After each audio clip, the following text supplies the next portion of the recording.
लेकिन साथ साथ उसके जरूरी ये है कि योग का जो डिसिप्लिन है, योग के लिए जो नियम है, उनका हम पालन करें।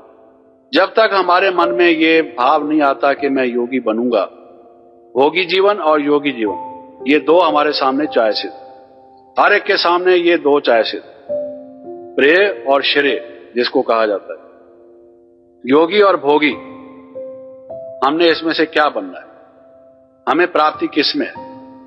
कोई व्यक्ति ये गलत सोच लेता है कि भोगी जीवन में प्राप्ति है, जब वो संसार में देखता है कि जो व्यक्ति डिसऑनेस्ट है, जो व्यक्ति हेरा फेरी करता है और जो व्यक्ति चालबाज है, वो संसार में पनप रहा है।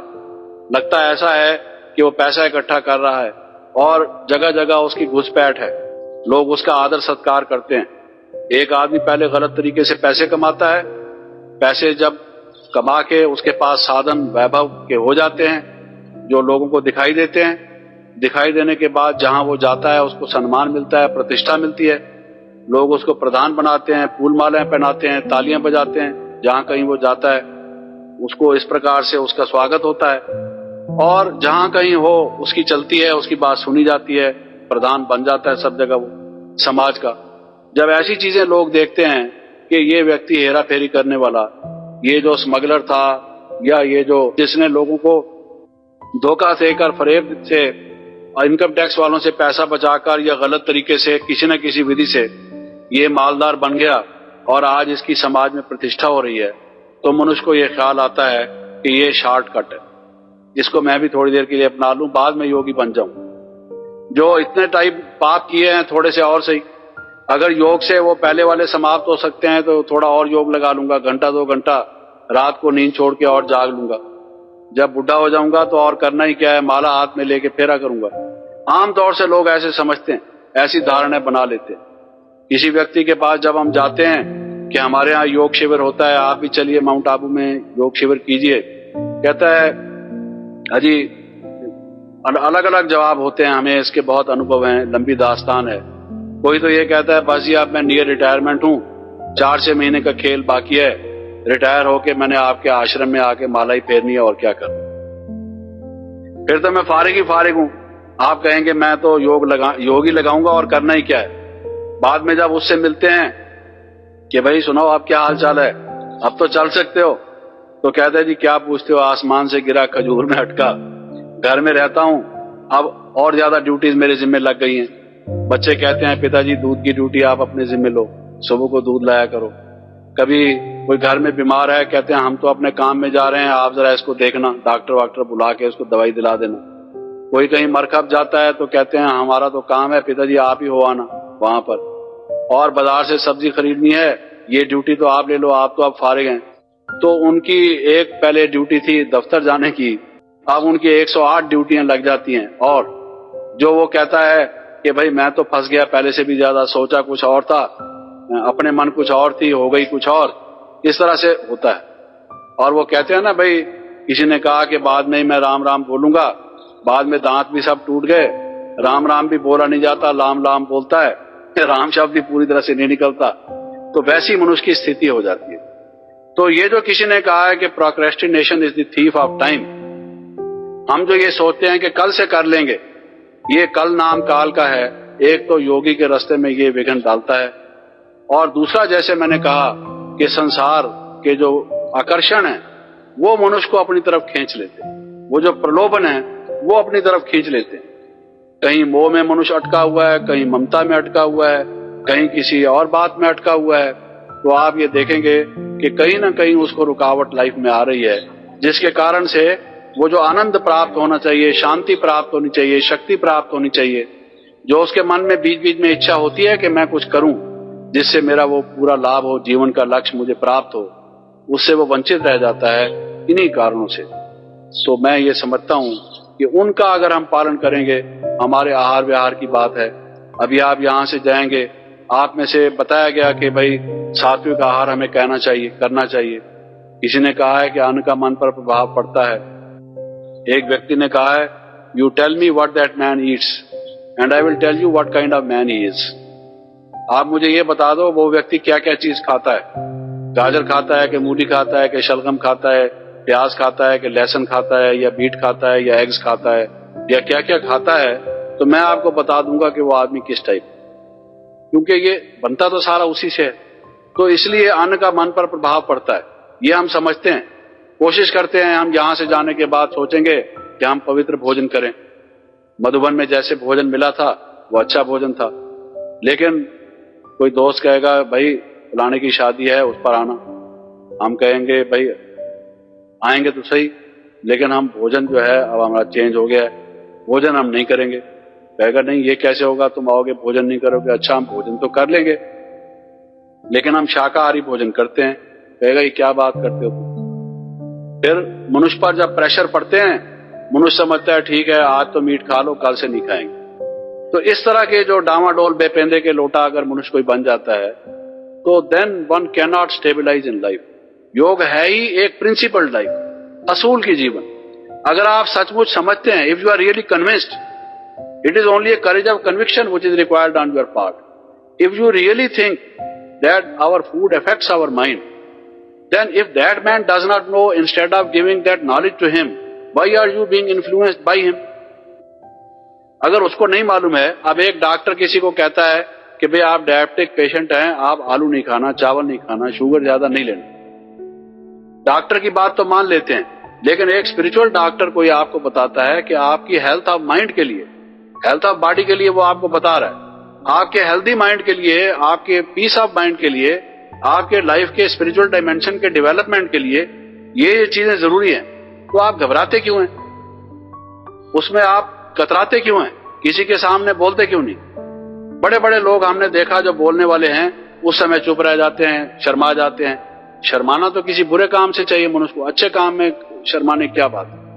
क्या हम किसी को साफ नहीं कह सकते भाई हमारे भी डाइट्स के restriction, whatever may be the reasons, it is for discussion at some other point of time, we can let you know what are the reasons, but this kind of diet is acceptable, that kind of diet is not acceptable. इसी प्रकार से कोई व्यक्ति व्यर्थ की बातें करता है, ये लाइफ क्या है, ये टाइम से हमारे जो जैसे इमारत ईंटों से बनता है, ऐसे ही हमारा जो ये जीवन है ये किससे बना है, ये मोमेंट से बनता है, ये हमारे समय से बनता है। तो अगर हमारे मोमेंट्स को कोई खराब करता है, किसी की निंदा करता है, किसी बार बार कोई क्रोध की बातें सुनाता है, द्वेष हमारे मन में उकसाने की कोशिश करता है, नफरत पैदा करता है, हमको क्या जरूरत है कि हम उसकी बातों को सुने। वही हमको चाहिए कि हम उसकी बात को बदल दें, कट शार्ट करें, हम कोशिश करके उसको अच्छी बात बताएं, बजाय इसके एक भेड़ और बकरी की तरह से हम बैठ के उसकी बातों को सुनते रहें। तो जीवन में कई प्रकार की परीक्षाएं, कठिनाइयां आती हैं योगी के जीवन में, लेकिन जब कोई असूल हम अपने जीवन में अपनाते हैं, और खास करके जब हम समझ के अपनाते हैं कि ये असूल अच्छे हैं, ये जीवन ठीक है, ये जीवन नहीं ठीक है, फिर तो उसको अपनाना चाहिए। किसी में कहने में तो आने की कोई बात नहीं। तो इस दुनिया में क्या है कि बहुत सारी ओपिनियंस, बड़ी जो कुछ बातें चली आ रही हैं, आपको ये व्यक्ति भी बताएगा, वो व्यक्ति भी बताएगा, वो व्यक्ति भी बताएगा। तो बहुत जगह से जब हम कोई बात सुनते हैं, और एक ब्रह्म कुमारी आश्रम ने एक बात कह दी और 10 जगह दूसरे पढ़े लिखे समझदार लोगों ने कोई दूसरी बात कही, तो आम आदमी थोड़ा सा कंफ्यूज हो जाता है कि भाई बात ये सारे 10 आदमी गलत थोड़ी हो सकते, ये ठीक बात हो सकती है। लेकिन हमको चाहिए कि भाई हम अपनी जजमेंट करें निष्पक्ष भाव से, इम्पार्शियल व्यू लें, अनप्रेजुडिस्ड अनबायस्ड विजन से हम उस बात के मेरिट्स और डीमेरिट्स पर विचार करें। चलो हम कोई बात कहते हैं, आप ये समझ लीजिए कि शायद वो भी गलत हो सकती है, वो व्यक्ति जो कहता है शायद वो भी गलत हो सकती है, लेकिन हम अपने कर्मों की रिस्पॉन्सिबिलिटी हमारे ऊपर है। हम वहां भगवान के दरबार में जाकर ये नहीं कहेंगे कि इसने हमें ये बात कही थी इसलिए हमने की थी इसके कहने के ऊपर, इसलिए लिहाजा ये इसको ही पकड़ा जाए जिसने हमें गुमराह किया था। There no evidence is required, no witnesses are required. Whatever you have done, you are responsible for your actions. ये सोचकर हमें कि अच्छाई और बुराई जो हम अपने जीवन में लाएंगे उसके जिम्मेवार हम हैं, हमें अपने कर्मों को करना चाहिए। तो मेरा निवेदन ये था कि इन बातों को थोड़ा माइंड में रखते हुए हम इस योग का अभ्यास यहाँ से जाकर कंटिन्यूड रखेंगे, और किसी बात में ना आकर अपने मन से खुद उस बात को विवेक सम्मत रीत से, एक जजमेंट से, ठीक साउंड जजमेंट से जज करके जब हम उसको लाइफ में लाएंगे तो निश्चित रूप से इसका आनंद और शांति हमें प्राप्त होगी। 5-10 मिनट में जो आपके कोई इससे संबंधित प्रश्न हो वो मैं वेलकम करूं। किसी का कोई प्रश्न हो इसके विषय में? इन्होंने कहा है कि भलाई और बुराई की परिभाषा क्या है, और मेरे ख्याल में इतना ही प्रश्न काफी हैं। तो कुछ प्रश्न और होंगे जरूर, मेरे ख्याल में समय की सीमा को सामने रखते हुए इन्हीं को ही मैं, अगर उनके प्रश्न हमेशा छोटे होते हैं, उत्तर तो कुछ उससे प्रश्न से बड़े ही होते हैं, थोड़ा समय अधिक लगेगा। पहला प्रश्न ये किया गया था कि पाप और पुण्य की या अच्छाई और बुराई की परिभाषा क्या है। तो इस बात को समझने के लिए काफी लंबा भी कहा जा सकता है, संक्षेप में भी, लेकिन संक्षेप में कई दफा पूरा संतोषजनक हमको नहीं महसूस होता। हम ये समझते हैं कि जिससे मनुष्य को दुख और अशांति होती है, स्वयं को भी और समाज को भी एक ऐसा वातावरण पैदा होता है कि उसी क्षण या सूनर और लेटर जिससे दुख और अशांति हो वो पाप है, और जिससे सुख और शांति हो वो पुण्य है या गुड एक्शन है। अब इसके विषय में फिर और फर्दर प्रश्न होते हैं कि फलां व्यक्ति तो बुरा काम करता है, उस वक्त उसको शांति महसूस होती है, इत्यादि इत्यादि। इसलिए मैंने कहा कि कई दफा संक्षेप में उत्तर देने से मनुष्य को संतुष्टता नहीं होती। लेकिन आप देखेंगे, इसलिए मैंने कहा कि सूनर और लेटर। एक मिसाल देता हूं आपको, कोई व्यक्ति क्रोध करता है, आप डॉक्टर्स लोग उसको एग्जामिन करके देख सकते हैं कि जब कोई व्यक्ति क्रोध करता है तो उसके जो ग्लैंड्स हैं, पिट्यूटरी ग्लैंड से लेकर और जितना भी उसका हार्मोनल सिक्रीशन है, जो बॉडी में उसके जो नर्वस सिस्टम है, जो उसका ब्रीदिंग सिस्टम है, जो उसके ब्लड का सर्कुलेटरी सिस्टम है, वो सारा का सारे जो systems one with the other जिस तरह से कनेक्टेड हैं, वो सारे डिस्टर्ब होते हैं, वो उसकी बॉडी के लिए हार्मफुल है।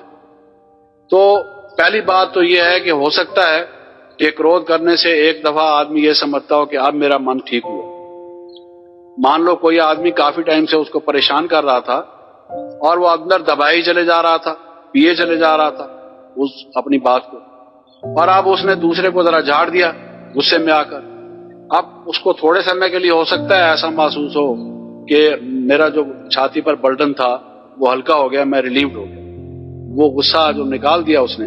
कई दफा कहते हैं जी आप बुरा मत मनाना, इसका मन भरा हुआ था, अब इसका मन हल्का हो गया, आप बर्दाश्त कर लो, चलो छोड़। लेकिन इस बात से इनकार नहीं किया जा सकता कि उस व्यक्ति ने जो क्रोध किया, उसके क्रोध का उसके सारे सिस्टम पर, it can be medically tested, it can from the view of theoretical medical science be proved that the whole system of that human body was affected. ये हो सकता है कि आप प्रश्न करें कि अगर वो पिए चले जाता तो उसका भी उसको असर खराब पड़ता। ठीक है, उसका भी खराब पड़ता, मैं मानता हूं। तो इसका मतलब यह है कि क्रोध को पिए चले जाता तो भी वो खराब था, अगर दबाए चले जाता तो भी उसके लिए हार्मफुल था। बहुत से लोगों को आप देखेंगे हार्ट अटैक हो जाता है, मन में क्रोध होता है, वो व्यक्त नहीं करते, लोग कहते हैं जी ये अंदर ही अंदर दबाए चले जा रहा था, उसको कैंसर हो गया, या उसको ब्लड प्रेशर उसका हाई हो गया, या उसको मान लीजिए कि कोई हृदय रोग हो गया या कोई और रोग हो गया। दबाया तो भी मुसीबत, निकाला तो भी मुसीबत। अच्छा, निकालने से एक मुसीबत यह भी हो गई कि जो उसका दोस्त था, मित्र था, उसको झाड़ दिया उसने, आगे के लिए जो 10-20 साल में दोस्ती बनाई थी वो 10 मिनट में उसने खत्म कर दी, और दुश्मनी पैदा कर दिया। वो भी फिर आगे के लिए तैयार रहो, वो भी कभी तुम्हें लताड़ेगा, वो भी झाड़ेगा, वो भी उसके लिए प्रिपेयर्ड रहना चाहिए। So that has not brought the solution. उससे संसार से दुख गया नहीं। थोड़े समय के लिए आप रिलीव्ड महसूस करते होंगे तो आपने समझ लिया होगा कि ये समाप्त होता नहीं। इसी तरह से लोभ देख ले आप, जो व्यक्ति लोभ करके गलत तरीके से धोखाबाजी से पैसा कमाता है, हमेशा उसको डर लगा रहता है, खटका लगा रहता है कि कभी भी इनकम टैक्स वालों का रेड हुआ, मैं पकड़ा गया, मेरी इज्जत भी जाएगी और सारा मुसीबत से इकट्ठा किया हुआ पैसा भी जाएगा, और क्या उसका नतीजा निकलेगा। तो ऐसा कभी कोई व्यक्ति होगा नहीं जिसकी कॉन्शियंस उसको अंदर से प्रिक ना करती हो कि तू गलत काम कर रहा है, लोगों को धोखा दे रहा है, उनकी आंख पर पट्टी बांध रहा है। एक दिन तेरा सारा भेद खुलेगा, और खुलता है सूनर और लेटर। और अगर नहीं खुलता है तो जैसे मैंने क्रोध की बात बताई, वो भी अपने मन में दबाए रहते हैं। उनको नींद में पुलिस वाला, इनकम टैक्स वाला दिखाई देता है, स्वप्न में दिखाई जरूर देता है, चाहे इस दुनिया में प्रैक्टिकली घर में आके वो रेड करके सामने दिखाई दे जाए या स्वप्न में दिखाई दे जाए, क्योंकि वो प्लानिंग करते हैं कि कहां छिपाऊं, कैसे करूं। रेड वाले को सामने रख के ही करते हैं। अगर वो सामने ना रखें तो फिर उसका इंतजाम नहीं कर सकते छिपाने का। चोर को पहले ख्याल में रख के आदमी छिपाने की कोशिश करता है। तो मैंने एक छोटी सी मिसाल आपको दी कि जो विकार है, इसको विकार कहा जाता है। काम, क्रोध, लोभ, मोह, अहंकार और आलस्य, ये 6 विकार हैं। विकार माना विकृतियां, जो बदला हुआ रूप है। जैसे मैंने बताया, असल में प्रेम है। प्रेम से मनुष्य को शांति होती है, सुख होता है।